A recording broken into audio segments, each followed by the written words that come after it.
할렐루야. 이곳에 오신 우리 모든 성도님들 진심으로 환영하고 축복합니다. 오늘 이 요한 3서 말씀을 가지고 함께 좀 우리가 살아가야 할 이유에 대해서 좀 깊이 묵상해 봤으면 좋겠는데요. 제목은 네 박자입니다. 이 세 박자, 이 요한 3서에 관련된 것은 삼박자 축복이라고 유명한 하나의 신학이 있습니다. 근데 우리는 오늘 그것을 한 박자 더 넘어선 조금 새로운 은혜로, 축복으로 이 말씀을 받길 소망합니다. 우리나라는 1945년부터 1960년대까지 당시에 매우 정치적으로, 경제적으로도 혼란스러웠던 시기를 보낸 적이 있습니다. 그렇죠. 제가 살진 않았지만 그때 계셨던 분들이 많이 계실 거라고 생각합니다. 당시에 정치 문화적으로 혼란할 뿐만 아니라 가난하고 문화가 아예 없었던 시기였습니다. 그리고 의지할 곳조차 없었습니다. 어디 의지해서 어떻게 살아가야 되나.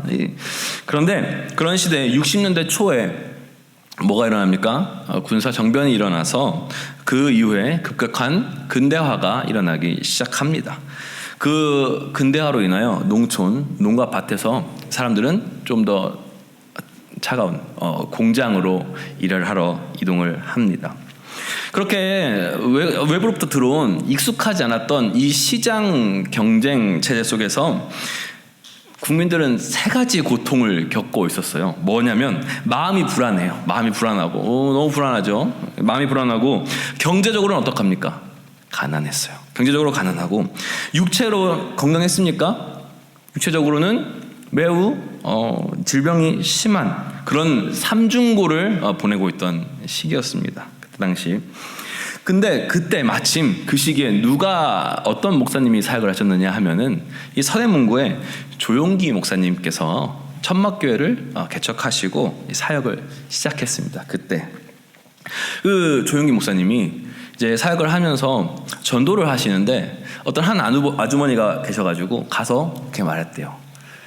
아주머니, 이 예수 믿으십시오. 예수 믿으셔야 합니다. 그러니까 그 아주머니께서 예수쟁이들 그거 다 뻥이라고, 그 순 거짓말이라고 이렇게 대답했다는 겁니다. 그래도 예수 믿으셔야 천국 갑니다. 안 믿으시면 지옥 가요 라고 말씀하니까 그 아주머니께서 뭐라고 대답하셨냐면, 여기가 이미 지옥인데, 이미 내가 지옥을 살고 있는데 뭐가 지옥 가는 게 무서워서 예수 믿습니까? 이렇게 얘기를 했다라는 거예요. 그래서 조 목사님이 여기에는 뭔가 돌파구가 필요하다. 그래서 이 요한 3서를 가지고 영혼이 잘 되는 축복, 범사에 잘 되는 축복, 강건하게 되는 축복, 이 세 가지 축복, 삼박자 축복을 여기서 선포하게 됩니다. 영적으로, 환경적으로, 육체적으로 여러분 다 주님께서 그 고통을 치유해 주실 겁니다 라는 메시지를 선포하게 되는 이유가 거기에 있습니다. 오늘 우리가 읽은 이 요한 3서를 근거로 해서 선포되었던 이 삼박자 축복은 당시의 시대적 배경하고 너무 잘 맞아떨어졌어요. 그래가지고 그 축복에 대한 메시지가 이 대한민국 그 곳곳으로 어떻게 돼요? 아주 빠르게 파고 들어갔습니다. 그래서 그것으로 인하여 한국교회가 양적으로 또 수적으로 성장하고 부흥했습니다. 그러나 이제는 조금 문제가 생겼습니다. 구약의 이스라엘처럼 복을 받았으면 이제 그 받은 복을 어떻게 써야 할지를 이제 그 다음 단계가 있어야 되는데, 이 한국이 지금 마치 그 다음 단계, 이 받았던 복을 제대로 쓰지 못하는 상황에 이제 처한 거죠. 왜? 배우지 못했으니까. 어떻게 써야 되는지, 그 다음에 이 복을 어떤 식으로 사용해야 되는지 모르니까 그런 것이죠. 근데 이 요한 3서의 문맥을 잘 따라가다 보면 우리가 드러나지 않는 숨겨진 한 박자가 더 있습니다. 왜 우리가 범사에 잘 되고 강건해야 되는지 알려주는 것입니다. 왜가 그 숨은 한 박자입니다. 그래서 이 세 박자가 아닌 이 네 박자가 함께 맞물리면서 요한 3서가 축복의 편지가, 진정한 축복의 편지가 되는 것입니다. 그럼 우리 이 네 박자가 되길 기대하면서 이 요한 3서로 한번 들어가 볼까요? 요한 3서 저자가 누굴까요? 저자가 누굴까요? 저는 늘 대답을 기다리고 있습니다. 어렵지 않죠? 요한 3서 저자 누굽니까? 요한입니다. 사도 요한이에요. 혹자는 누군가는 장로 요한이다 뭐 이렇게 주장하면서 사도 요한하고는 다른 사람이다 이렇게 얘기하는데, 장로라고 해서 사도가 아닐 이유가 전혀 없습니다. 베드로도 자신을 스스로 뭐라고 부르기도 해요? 장로라고 불렀기도 합니다. 그리고 장로는 사역의 어떤 직분이지, 그리고 어떤 일단 사도가 아니라고 할 수 있는 어떤 그런 결정적인 단서가 되지 않습니다. 소아시아에, 이 사도 요한은 당시 소아시아에 있는 에베소 교회 담임 목사님이었어요. 에베소 교회 담임 목사님이었는데 나이가 많은 목사님이셨어요. 근데 이 요한이 사랑하는 제자, 자기의 제자인 옆 사역하는 동역자이죠, 가이오에게 보내는 개인적인 편지입니다. 개인적인 편지예요. 왜 담임하게 되었냐면 이 요한의 사역 배경을 한번 살펴봐야 됩니다. 살펴보겠습니다. 원래 에베소 교회 담임 목회자가 누구였나요? 이건 조금 난이도가 있나요?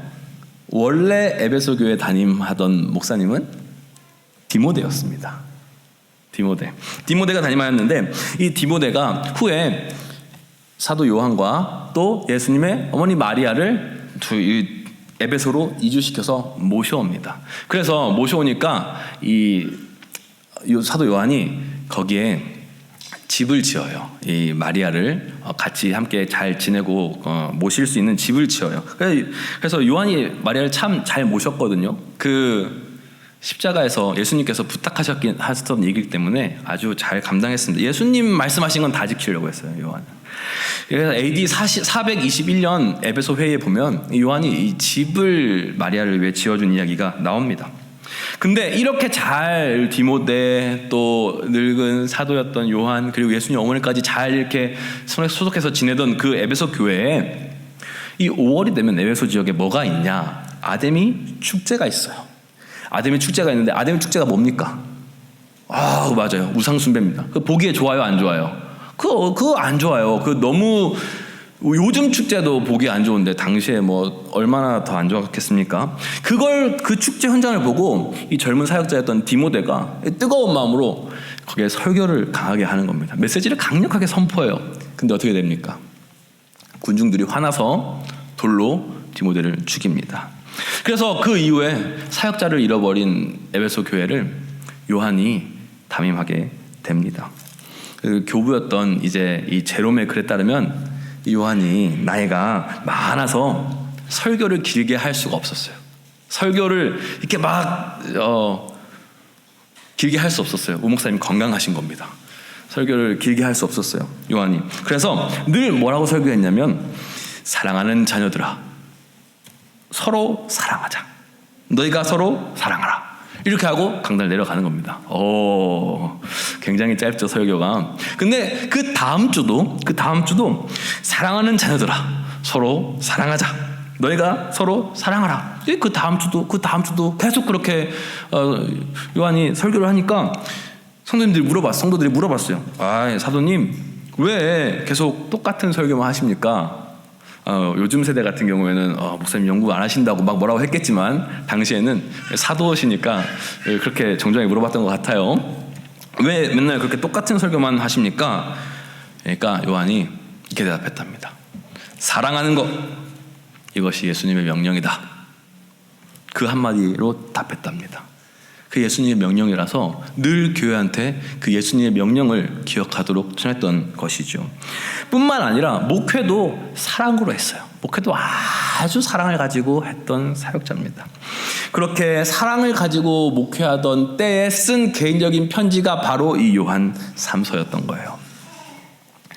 요한 2, 3서에는 자신을 길게 소개하지 않아요. 요한 2서 3서 읽어보신 적 있습니까? 오늘 가셔서 읽어보시면 됩니다. 길지 않아요. 읽어보시면 자신을 길게 소개하지 않고 뭐라고만 소개합니까? 장로, 나는 장로 누구누구다. 이렇게 공적인 서신인 요한 1서나 요한 계시록 같은 경우에는 자신을 예수님과의 관계로 사도로 이렇게 공적인 곳에서는 그렇게 소개합니다. 그런데 이런 개인적인 서신에는 기필코 자신을 장로로만 소개를 해요. 왜 그럴까요? 장로의 역할이 뭘까요? 당시 장로의 역할이, 장로 직분의 역할이 뭡니까? 장로 직분은 첫째, 목양하는 자입니다. 둘째, 섬기는 자입니다. 이게 무슨 말이에요? 하나님의 양들을 섬기고 먹이는 일을 하는 게 장로란 뜻입니다. 근데 왜 사도 요한이 자신을 장로로 소개했냐면 이 비밀은 요한복음 21장에 나옵니다. 요한복음 21장에 베드로와 예수님의 대화가 나오죠. 뭐라고 합니까? 나를 사랑한다면 뭐 해라? 양을 먹이라. 나를 사랑한다면 뭐? 양을 치라. 이게 뭐예요? 장로가 하는 일이죠. 무슨 얘기입니까? 내가 이거 하는 이유는, 나 이거 장로라고 나를 소개하는 이유는 내가 진짜 예수님 사랑하는 사람이다. 나 이 일 예수님 사랑하는 마음으로 감당하고 있다 라고 먼저 선언하는 겁니다. 주님을 진짜 사랑하는 자는, 주님을 사랑한다고 하는 자는, 그 고백이 달려있는 자는 뭐다? 양치는 사람들이다. 주님을 사랑한다고 하는 자는 양들을 섬기는 자다. 이렇게 얘기하는 거죠. 나는 예수님을 사랑하기 때문에 이 직분을 감당한다. 이건 비단 직분자들의 이야기만이 아니죠. 우리도 마찬가지입니다. 예수님 사랑하십니까? 사랑하십니까? 예수님이 직접 우리 앞에 오셔서 한 명 한 명씩 직접 물어보시면 생각만 해도 긴장되는데 사랑하십니까? 사랑한다고 말할 수 있으십니까? 그런 진짜 예수님 사랑하는 사람들은 영혼들을 먹이고 키우는 일에 관심이 있는 사람들이에요. 사랑으로 섬기는 일에 관심 있는 사람들이에요. 사랑은 예수님께서 말씀하신 뭐예요? 계명. 단 한 개 계명 뭡니까? 그럼 사랑하라. 한 개 더 줄 테니까 뭐예요? 서로 사랑해라. 그리고 명령입니다. 자, 그러면 이제 사랑의 렌즈를 가지고 사랑에 도대체 이 요한 3서가 어떻게 관통하고 있는지, 왜 그게 네 박자와 관련이 있는지, 이 3박자를 어떻게 멋지게 축복으로, 진짜 축복으로 승화시키는지 한번 보겠습니다. 1절, 가이오를 어떻게 사랑한다고 적혀 있나요? 장로의 나는 사랑하는 가이오 곧 내가 참으로 사랑하는 자에게 편지하노라. 근데 여기 저 참으로라는 말은 헬라어로 엔 알레세이아인데, 우리가 볼 때는 진짜로 이 정도로 생각할 수 있지만 이런 게 아니라 엔 알레세이아는 뭐냐면 in truth, 진리 안에서라는 말입니다. 근데 번역을 좀 하나의 부사로 번역을 해버렸어요. 그렇지 않고 내가 진리 안에서 사랑하는 자에게 편지하노라 이렇게 적혀 있는 겁니다. 이 참으로가, 이 진리 안에서가 이 요한 3서를 여는 열쇠입니다. 진리가 무엇입니까? 진리가 누구예요? 내가 길이요, 진리요. 누굽니까? 예수 그리스도. 곧 내가 예수 그리스도 안에서 사랑하는 자에게, 사랑하는 자 가이오에게 편지하는데, 네가 어떤 조건을 가지고 있든지, 내가 좋아하는 요소를 가지고 있든지, 네가 사역하는 게 내가 마음에 들든지 안 들든지 그런 건 전혀 중요하지 않고 주님 안에서 사랑하는 자요, 함께 나눌 이야기가 있습니다. 그래서 이 3절에서 얘기합니다. 이제는 참으로라고 번역을 안 했어요. 그때는 똑같은 말인데, 내 형제들이 와서 너에게 있는 진리를 증언하되 네가 진리 안에서, 똑같은 말입니다. 진리 안에서 행한다 하니 내가 심히 기뻐하노라. 4절, 내가 내 자녀들이 진리 안에서 행한다 함을 듣는 것보다 더 기쁜 일이 없도다. 진리 안에서 그냥 쓰인 말이 아니란 걸 알 수 있죠. 진리 안에서 행하는 것이 뭔가 있다는 거예요. 진리 안에서 행하는 것이 뭔가 있다고 계속 보여주는 거예요. 그렇기 때문에 가이오를 축복한다 이거예요. 네가 진리 안에서 행하는 것이 내가 너무 기쁘고, 이 기쁜 마음으로 내가 뭐한다? 네 영혼이 잘 되고 강건하고 범사에 잘 되게 축복한다, 간구한다. 5절에 보면 이 사랑하는 자 누굽니까? 가이오죠. 사랑하는 자여, 네가 무엇이든지 나그네된 자들에게 행하는 것은 신실한 일이니. 아멘. 지금 요한이 뭐라고 말합니까? 사랑하는 자여, 가이오야, 네가 지금 뭔가 하나 신실하게 행하는 것이 있다. 잘하고 있는 신실한 것이 하나 있는데 무엇을 신실하게 행하고 있다고 적혔습니까? 나그네된 형제, 곧 나그네된 자들에게 행한 뭔가를 행했는데 그게 신실하다고 하고 있습니다. 이 나그네가 누굽니까? 먼저 이 형제 나그네가 누굽니까? 본문 읽어보면 나오겠지만 그들은 돌아다니면서 복음을 선포하는 사람들, 순회 선교사들, 전도자들이에요. 이런 자들에게 무엇을 행하고 있었냐면 그들이 교회 앞에서 너의 사랑을 증언하였느니라. 네가 가이오가 하나님께 합당하게 그들을 전송하면 좋으리로다. 아멘. 전송한다라는 말이 있는데 여기서는 번역이 전송한다, 그냥 보낸다 뭐 이렇게 됐지만 그냥 보내고 그냥 이렇게 대화하는 게 아니에요. 여기서 전송한다는 얘기는 쓸 여비, 돈, 뭐 필요한 모든 부대 비용들, 선교 후원 지원하는 일을 전송한다, 프로펜포한다 이렇게 얘기합니다. 당시에는 뭐 요즘에는 우리는 선교사 어디 파송하면 어디서 어디 가시든지 뭐 할 수 있어요. 우리가 직접 후원할 수 있어요. 시대가 그런 시대예요. 직접 우리가 보낼 수도 있고 아니면 부족하다 싶으면 직접 갈 수가 있어요, 없어요? 있습니다. 근데 당시에는 그게 너무 어려웠어요. 그래서 교회들이 어떻게 선교 사역, 전도 사역을 도왔냐면 지역에 있는 거점 교회들이 추천서와 편지들을 통하여 서로 소통하면서 이 선교사 이분 정말 도와주십시오 이렇게 서로 소통하면서 복음을 전도했어요. 근데 가이오가 무슨 일을 잘 감당하고 있었대요? 그 복음을 전도하는 사람들을 물질로, 그리고 그들이 잘 편하게 쉬게 하는 것을 잘 섬겼다 하는 것입니다. 먹을 거 제공해드리죠. 재정, 뭐 주무실 곳, 경비 다 드립니다. 그래서 바울도 이런 이유로 인해서 편지를 한 통 썼던 적이 있습니다. 무슨 편지일까요? 주의를 환기하기 위해서 한번 질문해 보는 겁니다. 무슨 편지일까요?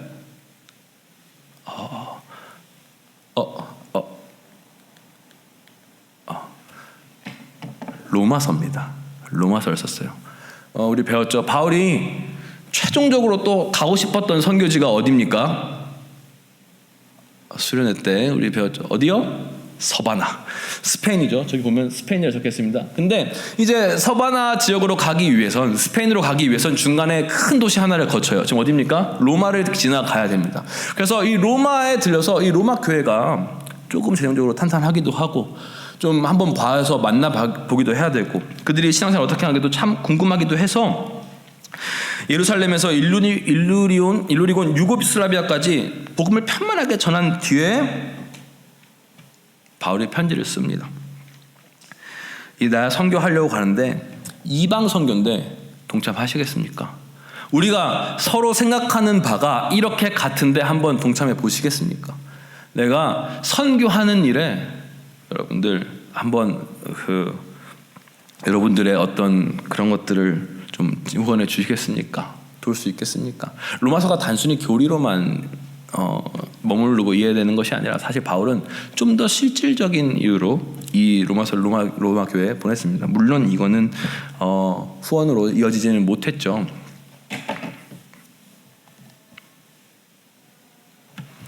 그럼 이제 질문하겠습니다. 사랑 안에서 예수 그리스도를 사랑하는, 진짜 사랑하는 이 가이오라는 이 제자는 예수 그리스도 안에서, 진리 안에서 뭘 하고 있었습니까?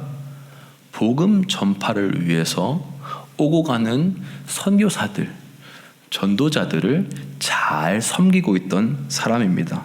그래서 그거 잘한다, 그거 너무 좋은 일이다, 그게 진짜 주님께서 사랑하라고 시키신 일이지, 그게 너무 기쁘다, 내가 그것을 위해서 뭐예요? 네가 범사에 잘 되고 강건하기를 뭐한다? 축복한다. 가이오가 범사에 잘 되고 강건해야 할 이유는 단 하나였어요. 뭡니까? 복음 들고 사는 사람들 섬기라고. 영혼들 세우라고, 하나님 나라의 확장 귀히 사용하라고, 그 이유 단 하나였어요. 요한 3서에 어떤 것도 다른 이유를 거기다가 넣지 않아요. 고작 내 한 몸, 우리 가족 또는 내가 아는 그 정도만 건사하기 위함이 아니라 주의 복음 들고 살아가는 모든 사람들을 위하여 잘 돼야, 우리 또한 마찬가지 강건해야 하는 것입니다. 디도서에도 프로펜포가 나와요. 율법 교사 세나 아볼로에게 프로펜포 하라고 합니다. 그 일은 누구에게 합당하게 해야 되느냐? 사람 만족시키려고 하는 게 아니라 그 일은 하나님께 합당하게 해야 한다고 말합니다. 자, 우리 이 일 하면서, 이런 일들 감당하면서 진짜 어떤 마음으로 평소에 생각하면서 하고 계십니까? 얼마나 사랑하는 마음과 얼마나 우리가 진리 안에 있다는 확신을 가지고 이걸 행하고 있습니까? 우리가 이 세 박자의 복을 누리고 싶어 하죠. 너무 누리고 싶어 합니다. 잘 풀리고 싶어 해요. 범사에 잘 되기 싫어하는 사람이 누가 있습니까? 물론 성도들이 그런 기도 제목과 고통스러운 것을 나누면 목사나 또 서로 기도해 줘야겠죠. 그러나 그것조차도 무슨 일입니까? 내가 나를 위하여 기도하는 것이 아니라 다른 영혼을 위하여 기도하는 일이 되는 것입니다.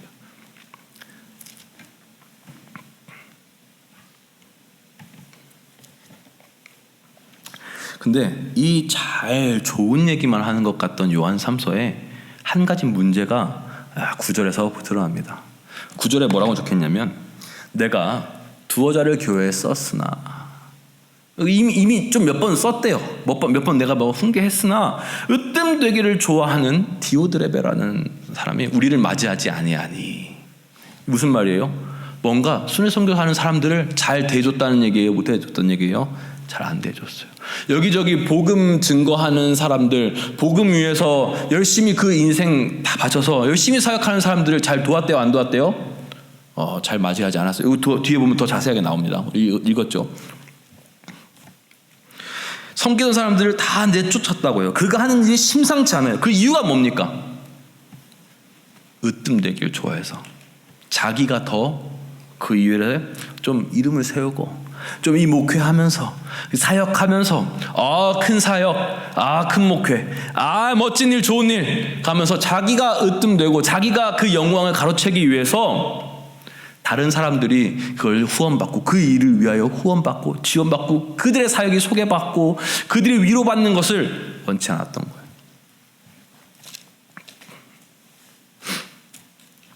지극히 개인적인 이득, 자신의 성공과 만족을 위하여 주님의 종인 척 하는 사람이다, 이 말입니다. 그는 자신이 진짜 잘 되고 강건해야 될 이유를 잃어버렸던 사람이에요. 이런 자들을 통해서는 주님의 일이 이루어지지 않습니다. 10절에 뭐라 그래요? 내가 가면 그 행한 일을 잊지 아니하니라. 그가 뭐요? 악한 말로, 이 다 악한 말이에요. 그가 하는 말. 우리를 비방하고 오히려 부족하여 형제들을 맞아들이지도 아니하고 맞아들이고자 하는 자를 금하여 교회에서 내쫓는도다. 사랑하는 자여, 이 악한 것을 본받지 말고 이렇게 사역하지 말고, 가요야 너는 제발 으뜸되기 좋아해서 남들 섬기고 교회를 세우고 그리고 선교하는 일을 그렇게 시키지 말고 선한 일을 본받으라. 네가 지금 이때까지 해왔던 거 그거 잘 해왔잖아. 하나님, 이 선을 행하는 자는 하나님께 속하고 악을 행하는 자는, 이거 되게 무서운 말입니다. 교회 사역할 때 아직까지도 교회에 와서 그 복 붙들고 내 한 몸 이렇게 나 그 중심으로 하는 자는, 악을 행하는 자는 뭐라고 잡아요? 하나님을 배우지 못한 사람이다. 하나님 모르는 사람이다. 무서운 말입니다. 축복이에요, 저주예요? 그 악하게 행하는 일이 자기가 이름을 높일 수는 있고 자기의 사역이 좀 잘 풀리는 것 같아 보일 수 있지만 그게 좋은 거예요, 나쁜 거예요? 그게 우리 저주예요. 하나님 몰랐는, 하나님 못 뵀는데 그게 뭐가 축복입니까?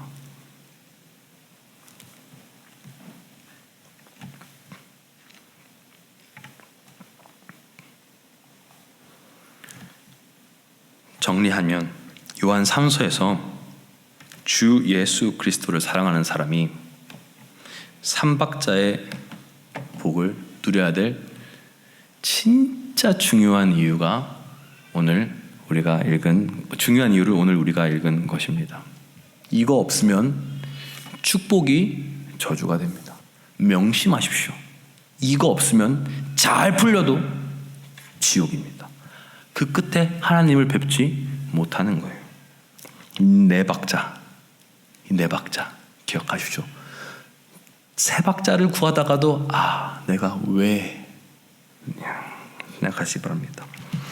예수님께서도 이거 하나 때문에 이 땅에 오셨습니다. 이 영혼 살리려고, 선교하기 위해서, 저기 악한 영들에게 둘러싸인 한 영혼을 구원하기 위해서 예수님께서도 이 땅에 오신 거예요. 아닙니까? 예수님 마태복음 5장에서 풍랑 뚫고 제자들하고 다 같이, 제자들 너 왜 이렇게 믿음이 없느냐 막 제자들 그렇게 직접 강력하게 혼내시면서까지 어디로 갔어요? 거라사 지방 가셨어요. 왜 가셨어요? 거기에 왜 갔어요? 거기 가자마자 처음에 딱 내리자마자 하신 일 뭐예요? 누가 나옵니까? 거라사 광인 나와요. 그 악한 영의 그 군대 귀신의 그 영혼이 속박되고 잡혀가지고 똘똘똘 너무 힘들어하는 그 영혼에게 이제 네 해방이다. 너 살려줄게. 예수님 그거 하러 가신 거예요. 그 일, 예수 그리스도의 어떤 그 복음을 선포하기 위해서 가는 여정에서 제자들은 뭐 한 거예요? 기적을 겪은 거예요. 풍랑이 멈추네. 그 일 과정에서 예수 그리스도와 함께하는 사람들이 그저 놀라운 일을 겪을 뿐이지, 그 놀라운 일 겪으려고 예수님과 함께하는 거 아니잖아요. 주님 뜻은 그거 하나입니다. 영혼들 살리는 거. 우리 교회 오늘 우리 하영 지사님 기도하셨던 것처럼 이 일 잘하고 있어요. 잘하고 있습니다. 우리가 이 일을 주 안에서 사랑으로 더욱 잘 감당할 때 제가 제 개인적인 감사함과 또 성경적인 근거를 충분히 담아서 축복합니다. 범사에 잘 될 것입니다. 우리 교회 강건해질 것입니다. 우리 담임 목사님 지금 선교지 방문하시고 계신데 우리가 오늘 좀 한 마음이 되었으면 좋겠어요. 그래서 우리 교회가 섬기는 선교지들도 많고, 사실 좀 다른 나라에 어떻게 막 잘 귀가 좀 뜨이시고 관심이 자주 가십니까? 막 선교지에 막 그렇게 관심이 있으세요? 평소에는 관심도 없다가 누가 갔다, 아니면 심지어 어디 아무 모르는 곳인데, 저희 아버지만 해도 그래요. 미국에는 그 전에 미국의 정치, 경제 이런 거 관심 있으셨을까요? 없죠. 제가 갔다고 하니까 미국 이야기가 들리는 거잖아요. 마찬가지입니다. 선교도 마찬가지예요. 우리가 진짜 선교사님들 잘 보내고 잘 전송하는 일은 그냥 돈 보내고 끝, 이게 아니라 그들을 정말 마음으로, 사랑으로 섬기는, 그리고 사랑으로 위해 기도하는 그런 것까지도 포함하는 일이에요. 그렇기 때문에 우리도 어떤 곳에 어떻게 복음이 전파되어야 되는지 한번 직접 오늘 살펴보는 시간을 가졌으면 좋겠습니다. 여기 어디입니까? 아시는 분 계세요?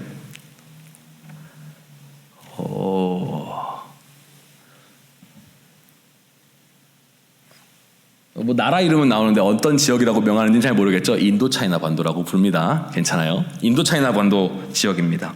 우리 위하연 전덕영 황영승 선교사님께서 사역하시는 지역이에요.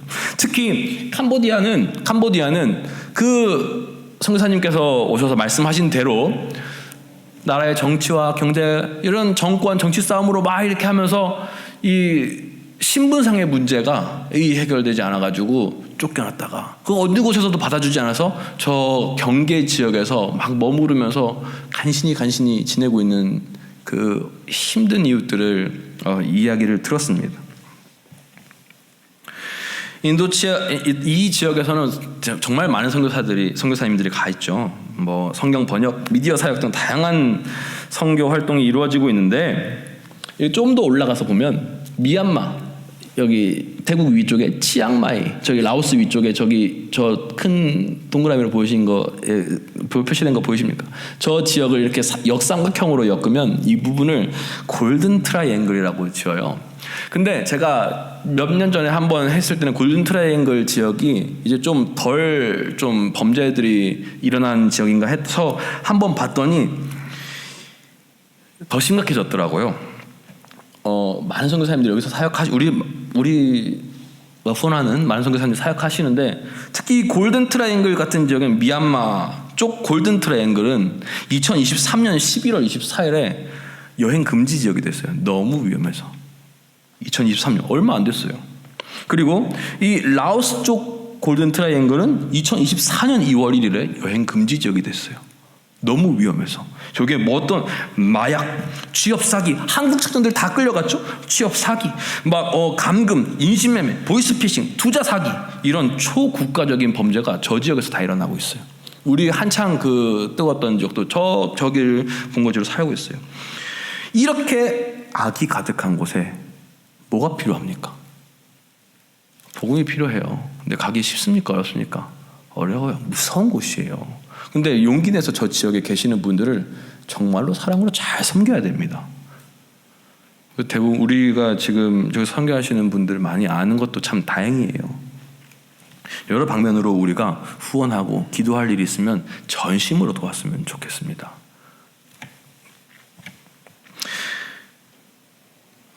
이번엔 저희가 지원하는 선교사님은 없지만 꼭 알아야 하는 선교지 또 들고 왔습니다. 여기 어디 대륙이에요?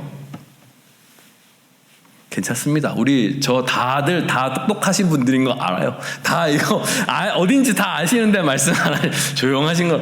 아프리카 대륙이죠. 여기 중에서 저기 중서부 아프리카 지역을 좀 우리가 좀 집중해봐야 될 선교 지역으로 생각합니다. 지금 저희 보면 초록색깔 부분 뭐라고 적혀 있어요? 이슬람. 그 밑에 보라색깔 부분 뭐라고 적혀 있어요? 그렇죠.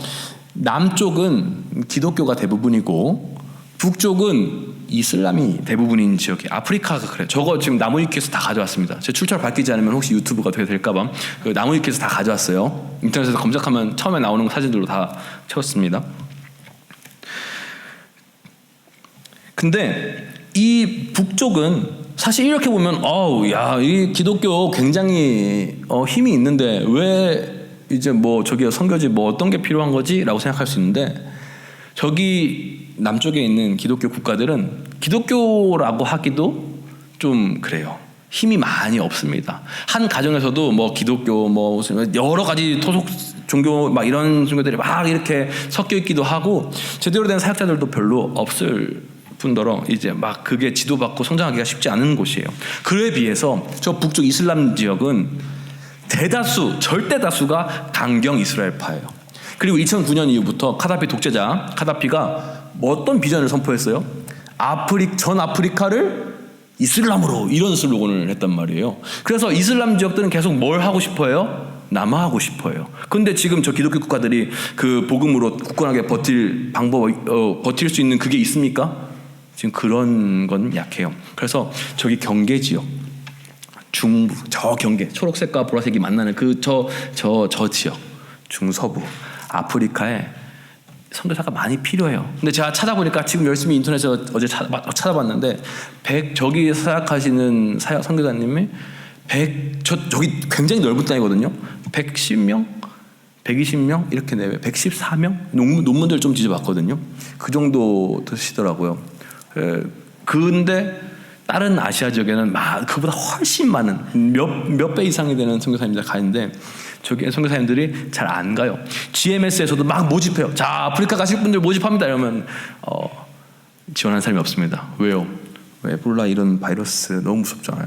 그리고 저기 뭐 얼마 전에 IS 막 싸우고 저기 저 윗지역은 막 지금 미군이 철수한 지도 얼마 안 돼요. IS 다 뿌리 뽑고 막 그렇게 막 전쟁이 막 이렇게 너무 빈번하고 무력으로 막 해결되는 곳이어가지고 선교사님들이 가고 싶어 하지를 잘 안 와요. 잘 안 모입니다. 그러나 저곳에도 복음의 힘이 필요하죠. 다음 중국 서북부 지역입니다. 이곳이 중국 지도예요. 담임 목사님이 이 근처 어딘가에 가셨겠죠. 근데 담임 목사님 방문하신 곳과는 좀 먼데 저쪽 중국 서북 지역이 좀 굉장히 중요한 선교 대상입니다. 선교 대상지입니다. 왜냐하면 이 지역은 실크로드가 이렇게 한번 관통했던 지역이에요. 실크로드가 이렇게 관통해가지고 뭐가 많으냐? 무슬림이 많아요. 요즘 뭐 이슬람 계속 이렇게 핫하니까 선교를 해야 되잖아요. 무슬림들이 참 많은 지역이고 어떤 논문에서는 50% 정도가 무슬림이다 이렇게 보고도 하기도 해요. 저 지역을. 근데 이게 웃긴 게 중국이 뭘 탄압합니까? 종교를 탄압하죠. 근데 그건 이제 이슬람도 얄짤이 없는 거예요. 이슬람도 이렇게 봐주냐. 그래서 오히려 역선교가 가능합니다. 그 이슬람도 중국의 영향 아래서 이슬람도 힘을 피지 못하니까 저기서 선교의 사역을 기독교인들이 감당할 수 있는 거죠. 그러나 또 저기가 매우 접근하기 어렵습니다. 소수민족들 너무 많고. 그리고 마지막으로 한 번 더 살펴볼 지역은 인도네시아보다 우리 인도네시아 선교사님보다 좀 더 아래에 있는 남태평양 군도입니다. 제 인생은 이 지역을 알기 전과 후로 나뉜다고 얘기할 만큼 한다고 말해도 과언이 아니에요. 꼭 소개하고 싶었어요. 이 지역에는 남태평양 군도에는 12,000개 정도의 섬이 있습니다. 그 중에 사람이 사는 섬은 9,000개예요. 비행기가 갈 수 있는 섬은 200개입니다. 자, 뺄셈 해보십시오. 그러면은 몇 개 섬이 접근이 어려워요? 왜 이러십니까? 몇 개의 섬에 접근이 어려워요? 9,000개 중에 200개를 갈 수 있으면 나머지 8,800개는 사람이 살지만 비행기로 접근이 불가능한 섬이에요. 오로지 배로만 이렇게 다녀야 돼요. 인터넷도 잘 안 터져요. 땅이 막 너무 협소하고 뭔가 아이템도 막 서로 다 섬마다 다르고 그래서 정부도 안 가고 기업도 안 갑니다. 그럼 누가 가야 됩니까? 그럼 누가 가야 돼요?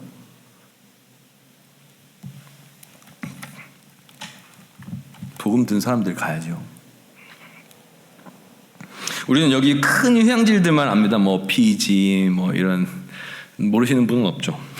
큰 휴양지들만 알지 구석구석에서 얼마나 많은 영혼들이 저기서 힘들어하고 있는지 모릅니다. 그래서 저기 공항 그 근처의 섬에서 허브 역할을 할 수 있는 섬에서 이제 기준을 잡아서 여러 그래서 배로 왔다 갔다 하는 선교의 작업이 필요한 곳입니다. 너무 필요해요. 그거 할 그런 그 선교사님들 많이 없습니다. 제가 영어로 신학을 해야겠다라고 생각을 한 이유가 여기 때문에 그래요.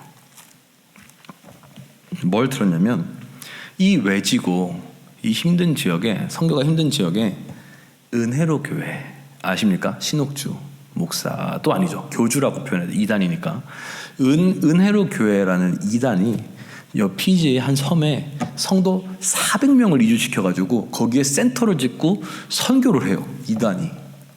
빨라요.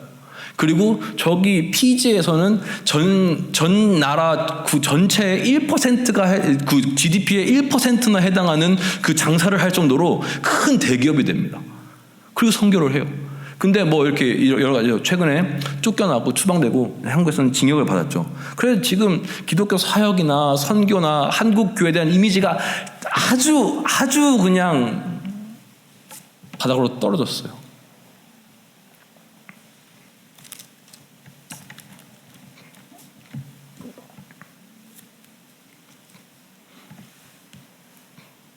이게 말이 됩니까? 교회라고 들어가 놓고 교회 이미지를 실추시켰어요. 비행기는 못 들어가지만 복음은 들어가야 되지 않겠습니까? 그것도 제대로 된 진리 안에서 행하는 사랑을 품은 예수님 진짜 사랑하는 사람들, 이 영혼들에게 내가 양을 먹이고 양을 치고 바르게 내가 제발 좀 가르칠 수 있는 그런 종들이 가야 되지 않겠습니까? 마지막 선교지. 여기 어딥니까? 모르시면 안 되죠. 여기 어딥니까? MA 매사추세츠죠. 우리가 살고 있는 곳입니다.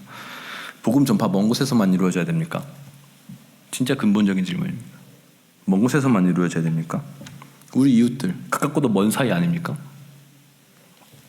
복음 전해지지 않아도 됩니까? 선교지 먼 곳입니까? 애초에 우리는 지금 먼 곳에 와 있어요. 한국보다. 여기 불러 모여진 이유가, 주님께서 여기를 교회로 우리를 불러 모으신 이유가 뭐겠습니까? 제가 제 아내에게 종종 하는 말이 있습니다.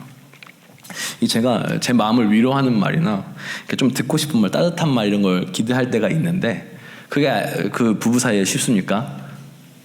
물론 저희 아내 좋아요. 저희 아내 너무 좋은데 가끔 그게 안 될 때가 있잖아요. 따뜻한 말 해주긴 좋아. 그때 제가 너무 억울해서 하는 말이 있어요. 아니 좀 이렇게 말해주면 어디 돈 드나? 이렇게 얘기합니다. 우리 말하는 거 돈 듭니까? 어디 뭐 저한테 감사하다, 고맙다, 우리 남편 최고다 이렇게 하면 통장에서 막 10불씩 빠져나갑니까? 그런 거 아닌데 그 말이 잘 안 나와요. 왜?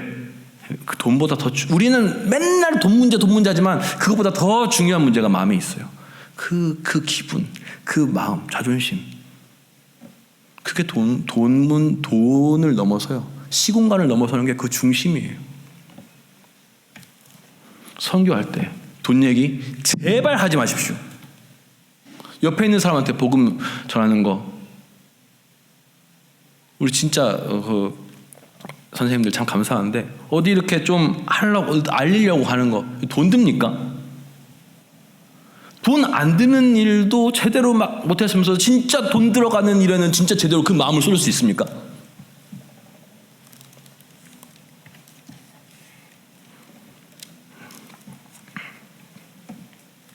가까운 곳을 섬길 수 있어요. 먼 곳도 섬길 수 있어요. 이 작은 것을 섬겨야, 작은 것에 충성할 때 큰 것도 충성할 수 있어요. 이 원리입니다. 그러니 우리가 선교에 동참함과 동시에 우리가 있는 현장에서도 분명히 복음의 증인으로, 그리스도인으로 그렇게 살아내야 우리가 강하고 강건하고 잘 될 것입니다. 우리 은혜교회가, 우리 교회가 진짜 주를 사랑하면, 진짜 주님 사랑하면서 열방을 품으면서 정말 진심으로 품었으면 좋겠습니다. 그냥 알고 소식만 나누고 하는 것이 아니라 좀 조급함이 생겼으면 좋겠어요. 이런 지역들 보면서 와, 내가 모르는 곳에 정말 복음이 많이 필요하구나. 저는 막 들을 때마다 깜짝깜짝 놀라기도 하거든요. 그래서 선교사님들 한번 직접 현장에 계시는 분들 와서 한번 보고 하시면 얼마나 그때 한번 진짜 깜짝 놀랍니까? 이것들을 여러 가지로 여러 모양으로 품으면서 범사에 잘 되고 복받는 그런 복음의 전초기지가 되기를 소망합니다. 참 한 분 한 분 제가 볼 때 귀해요. 그냥 여기 계신 분 하나도 없어요. 이렇게 성경에 응원하고 우리 주님께서 우리 여러분들 한 사람 한 사람 끝까지 버리시지 않을 것입니다. 주님과 함께 풍랑 속을 갈지라도 그 사명 때문에 기적을 경험하게 되실 것입니다. 기도하겠습니다. 하나님 아버지, 이 시간 주님의 이름으로 간청합니다. 저희가 성령 충만하여서 예수 그리스도를 죽기까지 사랑하며 따르게 하여 주시옵소서. 뿐만 아니라 수많은 양들, 영혼들 품을 수 있도록 허락하여 주시옵소서. 그로 말미암아 주님의 나라 확장을 위해 전심으로 섬기게 하여 주시고 열방을 품는 그 비전도 허락하여 주시고 나그네된 자들을 진짜 직접적으로 물질로도 잘 섬길 수 있는 교회가 되게 하여 주시옵소서. 이미 하고 있는 일이 더욱더 잘 되고 더욱더 강건하여지게 하여 주시옵소서. 현장에 방문 중인 우리 담임 목사님 영혼과 육체도 더 잘 되고 강건케 붙들어 주시옵소서. 이 모든 말씀 예수 그리스도의 이름으로 기도드리옵나이다. 아멘.